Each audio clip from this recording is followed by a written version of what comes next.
go according to the points. I don't want to go explaining too much because it attacks on the judiciary and forum shopping, which portends great danger for our democracy and our society. Gentlemen of the press, we members of People's Democratic Party have called a press conference today, Thursday, August 27, 2020, to bring to the attention of the public the ceaseless attack on the judiciary, the last hope of the common man. On Monday, August 24, 2020, the Chief Judge of the Federal High Court, Honorable Justice John T. Tosho, granted the application filed by the All Progressive Congress (APC) for the transfer of 5 cases bordering on the September 19th gubernatorial elections in Edo State, which have been running in the Benin Division of the Federal High Court. The transfer of the cases followed the request by the APC, in which the party alleged that judges in the entire Benin Division of the Federal High Court have shown bias against the party, APC, and the party said it could not get justice from these respected judges. With this singular action of the APC, the party has denigrated the entire judiciary, attacked its integrity and independence to do its job, scandalized and vilified the respected judges in these courts. The APC also made wild and unsubstantiated allegations of bias against Justice M.G. Umar of the Federal High Court Benin and Justice Taiwo in Abuja, and assaulted their character. After a careful appraisal of this development, we have come to the conclusion that APC is out on a mission to pick and choose which court will hear their cases, a dangerous practice where litigants select the particular courts that they want their cases heard and which they believe will give them favorable judgments. Is the APC telling Nigerians that the party has some courts that will give them favorable judgments and another set of courts that shows bias against them?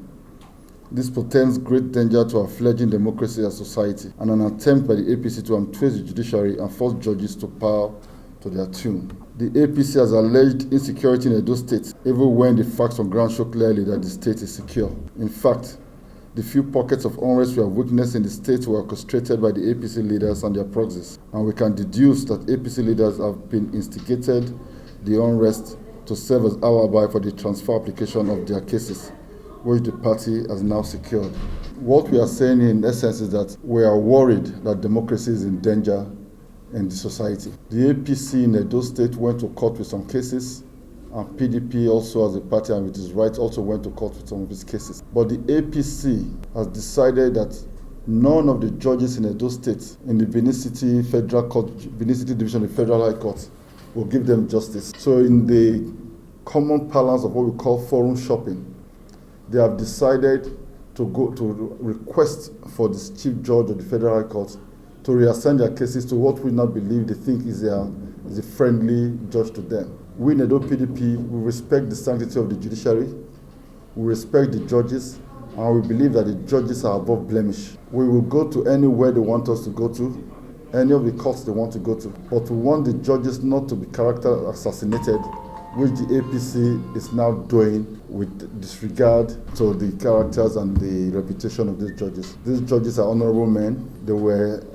As judges of the Federal High Court, we believe that they have the capacity to listen to all cases, no matter who is involved. And it is not in the interest of Nigeria and the interest of democracy, where litigants or even accused members of the society now determine which courts will listen to their cases, which courts should hear their cases. And not only will they now say they want to determine it, they will now write frivolous letters with substantiated allegations to the Chief Judge, maligning the reputation of these judges so that they can get a favorable transfer of cases away from these judges. We condemn it, and we want all right-meaning Nigerians and thinking Nigerians to condemn this practice. Edo PDP is prepared to go anywhere APC wants the cases to go to. What we request and what we expect from the judiciary is a fair hearing. We all know the background in one of the cases which they are worried about, that their candidate was not properly nominated.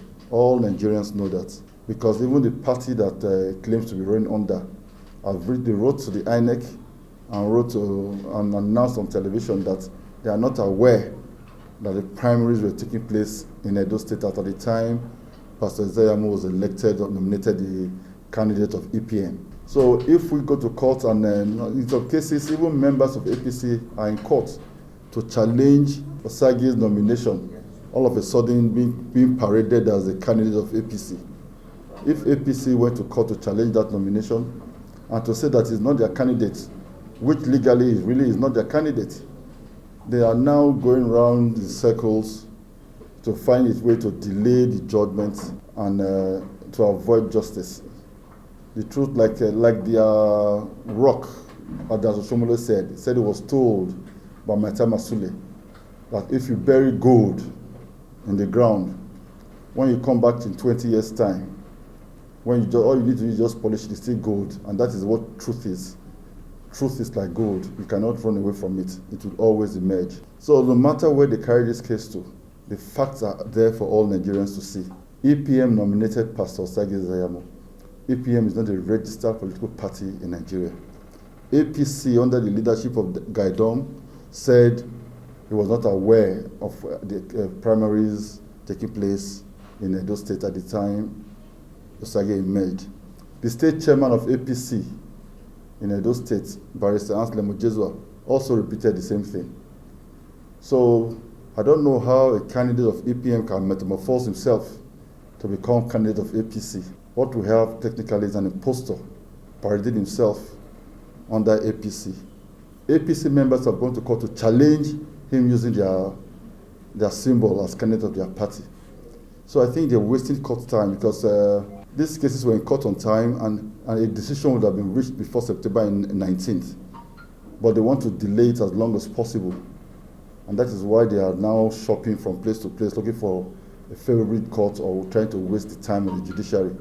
This is why the judiciary has a slow way of working, because cases that can be disposed of even without litigation are being dragged here and delayed here and delayed there. And I think at this point I have to say once again that APC or EPM and their members and sponsors are a danger to Nigeria's democracy.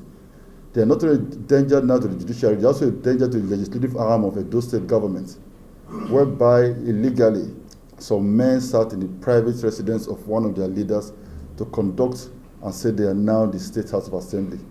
They go around the streets with a retinue of security operatives saying they are now the speaker and whatever. This we condemn, and I think the security agencies should take responsibility and know what is right. You cannot aid and abet a coup plotter whose coup has failed, and they should be treated as such. Coup plotters, that's what they are. And then we all know the consequence of a failed coup. In those days, it used to be death. But today, in those states, in PDP governments, we are very lenient. We just want them to go home and rest, or set up a farm in their villages, and we'll pay for we'll give them a loan to maintain their little farms wherever the farms are.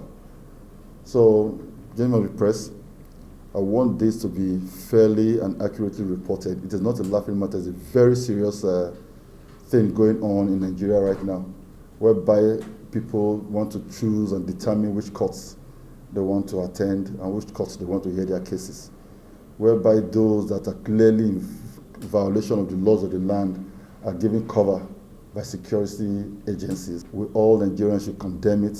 It is irrepressible and it's unacceptable to all right-thinking Nigerians. Thank you very much.